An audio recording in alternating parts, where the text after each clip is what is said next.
Let's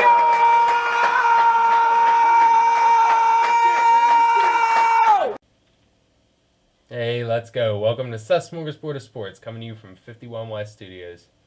Man, as a Ravens fan, I really got to eat some crow after that debacle to the Browns. I mean, there's no other way to describe that game, all right? I thought the Ravens would win. I thought they'd bounce back from a really tightly contested game with Kansas City that they played on the road pretty well. But the Ravens got shredded, man. They got shredded in Week 4 against the Browns, who really... they stepped up and showed that they could possibly be a contender this year. I feel like the Ravens aren't as bad as they played on Sunday, honestly. And, you can call me biased because I'm a Ravens fan, but Lamar Jackson still looked really good. Mark Ingram ran the ball pretty well, minus his fumble. Mark Andrews, still an amazing target. I mean, Hollywood Brown didn't have his most electrifying game or anything. Had a couple drops, but, he's still a weapon that can be used in big situations, as evidenced in that Cardinals game earlier in the season. So, I felt like there were some bright spots, but our defense really needs to step up. I know that's not the best effort they can give, okay? And I know there was an injury to Brandon Williams on the front, and I know that Jimmy Smith is hurt right now and Tavon Young's out for the season. I keep saying that, but that's secondary, man. I thought we signed Earl Thomas to 4 years, $55 million or something like that. Come on. Our secondary should be able to make some stops. We have Earl Thomas. We have Marlon Humphrey, who played Odell Beckham really well in that game, minus the choking, 2 catches, 20 yards. That's pretty awesome, in my opinion, guarding a guy that's supposed to be an elite wide receiver in the NFL. Whoever was guarding Jarvis Landry, the combination on that side of Maurice Kennedy and Brandon Carr and whoever the heck else was on him was terrible, okay? Jarvis Landry absolutely carved the Ravens up. He had like 160-some yards receiving, and he left the game in the third quarter, okay? That's pathetic. That's bad. And, okay, the Ravens, you don't run on the Ravens, so you've heard forever. Nick Chubb ran on the Ravens, okay? He ran for like 162 yards, I believe, on 20 carries and 3 touchdowns. I think I remember that right. It'll be etched in my brain forever.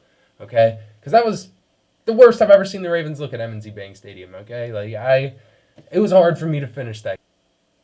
So Chubb got 80 of his yards on a hold.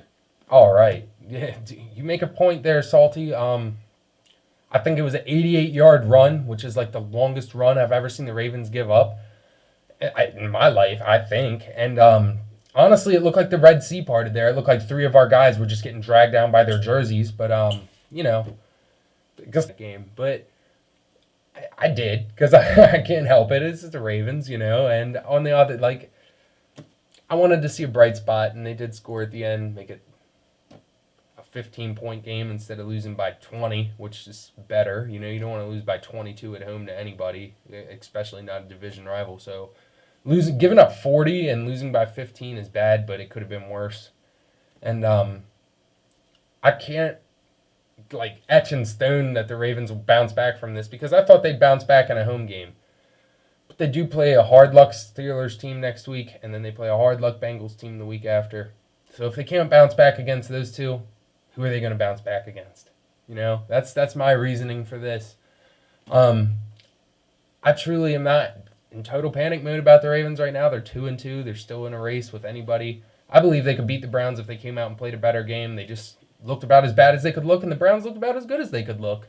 And if you change up the scenario a little bit, I know we have to play them in Cleveland week 16, but when there's more riding on the game and everything and there's pressure, you don't know how the game's going to turn out. I'm guaranteeing it's going to be a lot closer than that one was. I think that's kind of an anomaly game.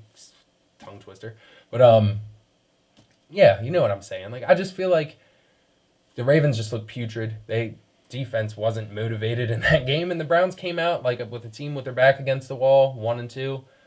They really, really needed to win. They played a division rival, and a lot of people were talking smack on them this week, and they just came out and delivered. So I got to give them some respect. I know I talked a lot of crap on them this week, but they were the crap this week, okay? I don't know if they'll be able to sustain it, but they look good against the Ravens. We look terrible, but there's always next week, right? I said that last week, and hopefully I don't have to say it too many more times this season, right? But, in all fairness, the Browns looked really good. The Ravens looked really bad. And that was week 4 in Baltimore. Thanks for watching. Please like this video, comment, subscribe. you know, I really appreciate my subscribers. You guys are awesome.